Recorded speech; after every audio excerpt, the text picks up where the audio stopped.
mayam ngasi Cheiraoba numit ne ado ngasi ki blog sidi dum ayuktagi haure mi pakna chatna go idri ngalli bane ne soroksi khenya ki nam ki to aina sida sindok pi bane ba gamla kha saw sida yam phasare mayam akhoi ki di sida sanami lemren do mapa phasana kano tawdramna aina lai ki ne na khanjaba mapa sida pukning da chingsinjaraga dum angamba handak sahi ki athen pot haira de enchang na pi khara ngamjaba khara dum langzaraga kachare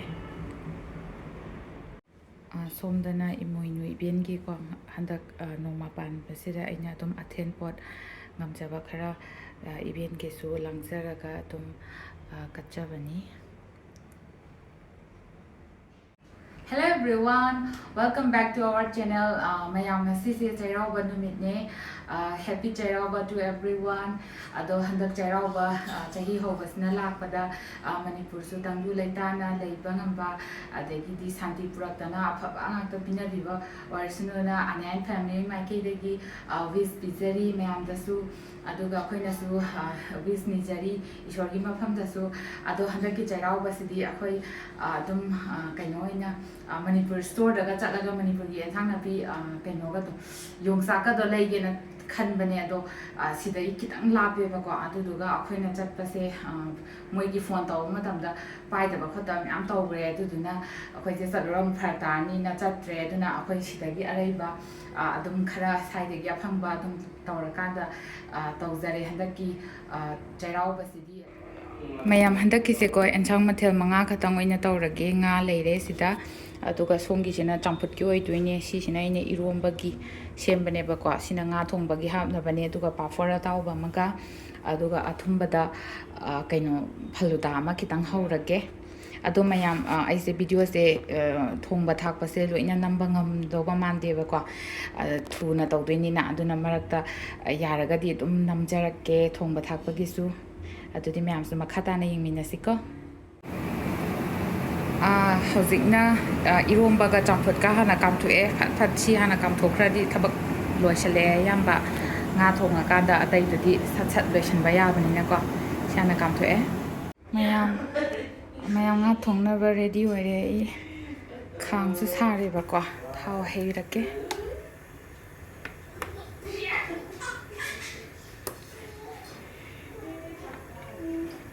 yaradra yawa yare ko thaw se kaino ne khang se chawe ba gi khang se yengudana aina na lai ke ke gi sumba thong thalak pada khang ama tongan thamning ba leiring ai da kha sawbam le hau sen taw da khang zaw bam oi re ba mai budi dong kan bane yae to kaino ki sigi gas pipeline da taw ba se si se mai semhal la kan da ko burner se yam chawkhale ba ha ma da budi akoi gi cylinder pa le ngai da budi picture bane ba sigi mai se ado moi mi ko ra semhal la kan da ti chawre e khenya la ni yam te ba ayo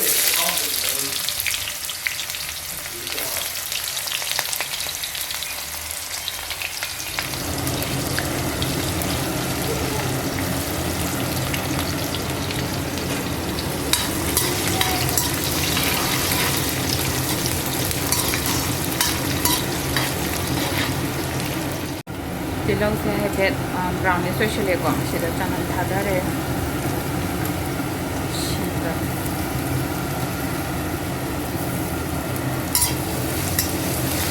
na thong badang matam kha kuin chang ni dana atai di sat sat taw ya bani ne sida khatane ba matam kui iromba lore champut lore ti taw nga thong ba haure dei di papor ho ba ga di khudak ta sa taw bani na ko kaino khatang ko tok tangai haluda sem ko da khatang ngai re marang se chole golmaris hape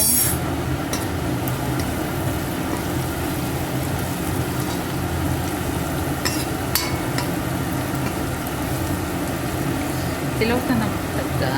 na ngau se sina hawi dana manang ga tushiraga ꯌꯥꯔꯦ ꯉꯥ ꯊꯥꯗ ꯌꯥꯔꯦ ꯃꯌꯥꯝ ꯉꯥ ꯍꯥꯞꯆꯤꯜꯂꯒꯦ ꯈꯨꯠꯁꯦ ꯅꯥꯝꯃ ꯄꯥꯏꯔ ꯅꯝꯕꯅꯤꯅ ꯅꯨꯡꯉꯥꯏꯕ ꯋꯥꯠꯂꯦ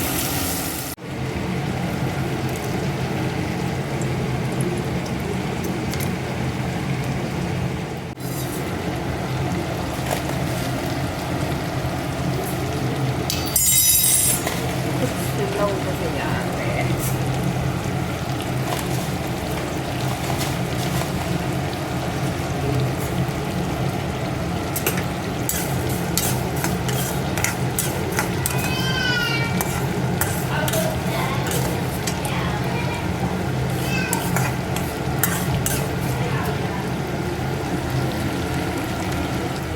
ꯁꯤꯗꯤ 이장누비냐 말로는 피엘레가고 하 마마 레시디 안녕하세요 까삐바 안녕하세요 까삐바 안녕하세요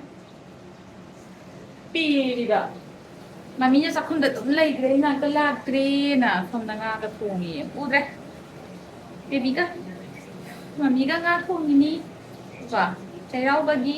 happy Cheiraoba everyone na thongbase reactionre adai sinane phalda se kaino tawba cheme sene imang da unu na sangom se fast la nei da pai pa tha gi bai wani loiselani sidi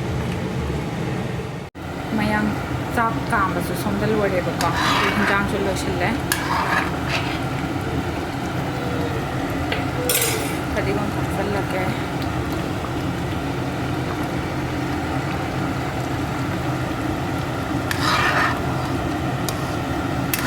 فزر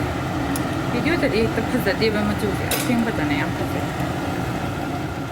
ميام أخوي جدي لا يجاك ثادو بدو أدو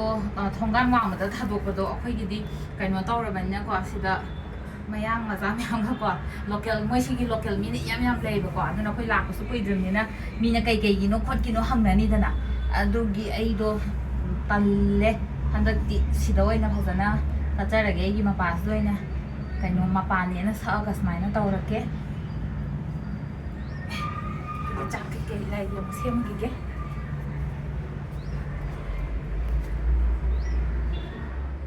cái đây nhở nang nasa cái video đó làm ta bữa tụi nó dừng đây con à sắc ta chỉ cái xe bố xong xe chứ không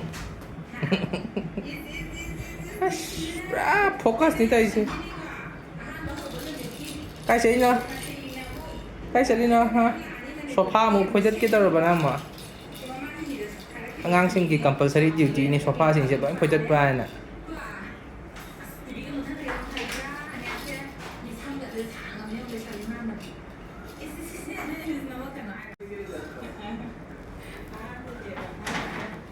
sang chỉ cái máy tao đi rồi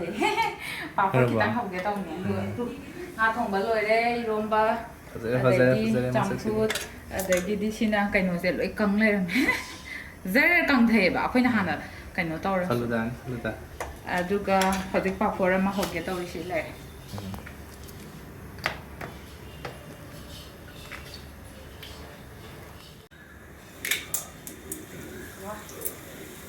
kaino tor le wan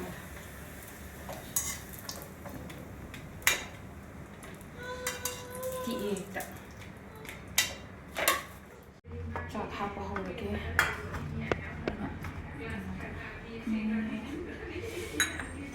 la si so am katang phang ama si so tis ama si dalu pap ko ni thoi pi lei le la ga khutang Cheiraoba hapte som che cái nông cơm tập khawai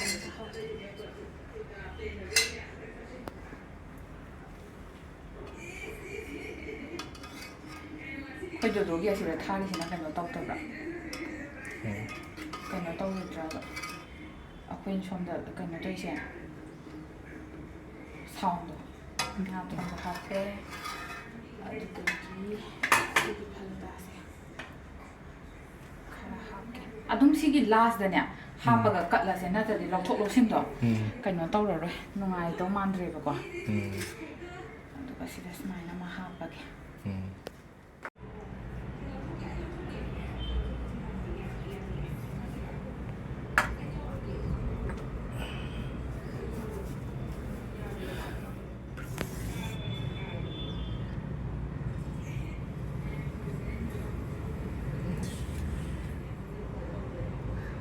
Yani çay.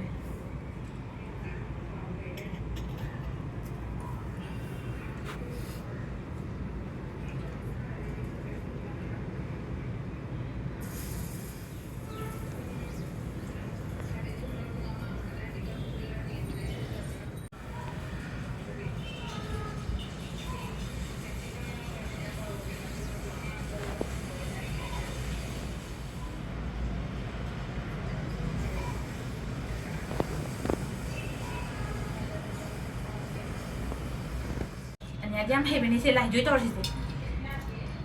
Lại chuối.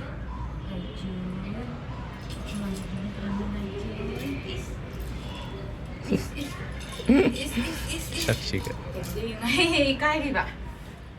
mayam lai gi thabak lotion gre an yam su sak pizza gre shina khoi gi sana ba sem sare khoi ma pa da mahau yang han ge mahau yang halake ngasi aina tawzari ba mathen me am se hawi haute khoi gi kaino na amta comment review anh thổ muốn na hào bút đúng hào lắm nè ta, à cái này gì, mình thà tụi sao thà cái rồi, à tôi cho hào đi hào bữa nè anh, hào bả, thùng mồ rộc chập bả, cái nó cái tôm tây iron bữa cái đó thùng mồ rộc, am tây hay phải đi không nè.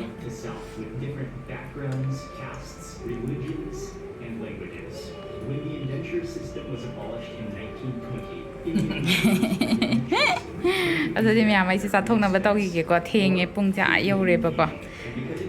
ꯑꯗꯨꯅ ꯑꯩꯁꯨ ꯑꯝꯇ ꯆꯥꯊꯣꯛꯈꯤꯒꯦ ꯃꯌꯥꯝ ꯑꯩꯈꯣꯏꯁꯨ ꯉꯁꯤꯒꯤ ꯍꯦꯟꯖꯥꯡ ꯃꯊꯦꯜꯁꯤꯡꯗꯣ ꯌꯥꯝ ꯍꯥꯎꯈ꯭ꯔꯦ ꯑꯗꯣ ꯑꯅꯤꯌꯥꯁꯦ ꯏꯀꯥꯏꯅꯤ ꯇꯧꯏꯁꯦ ꯍꯟꯗꯛꯀꯤ ꯚꯤꯗꯤꯑꯣꯗꯗꯤ ꯃꯥ ꯏꯀꯥꯏꯕꯤ ꯃꯣꯠ ꯇꯥꯔꯦ ꯑꯗꯣ ꯚꯤꯗꯤꯑꯣꯁꯦ ꯉꯁꯤꯒꯤꯗꯤ ꯃꯇꯥꯡ ꯁ꯭ꯋꯥꯏꯗ ꯂꯣꯏꯁꯤꯟꯖꯔꯒꯦ ꯃꯌꯥꯝꯅꯁꯨ ꯑꯩꯈꯣꯏꯒꯤ ꯚꯤꯗꯤꯑꯣꯁꯤꯕꯨ ꯂꯦꯞꯇꯅ ꯁꯞꯄꯣꯔꯠ ꯇꯧꯕꯤꯌꯨ ꯑꯅꯧꯕ ꯆꯍꯤꯅ ꯂꯥꯛꯄꯁꯤꯗ ꯑꯐ ꯃꯪꯒꯣꯜ ꯄꯤꯅꯕꯤꯕ ꯑꯣꯏꯔꯁꯅꯨꯅ ꯑꯅꯥꯌꯟ ꯐꯦꯃꯤꯂꯤ ꯃꯥꯏꯀꯩꯗꯒꯤ ꯍꯥꯏꯖꯔꯤ ꯑꯗꯨꯗꯤ ꯃꯌꯥꯝ ꯕꯥꯏ ꯕꯥꯏ ꯕꯥꯏ ꯕꯥꯏ ꯇꯧꯊꯣꯛꯄ ꯀꯤꯁꯤꯡ ꯑꯝꯇ ꯍꯥꯏꯔꯛꯎꯁꯦ Happy Cheiraoba! Happy Cheiraoba to everyone.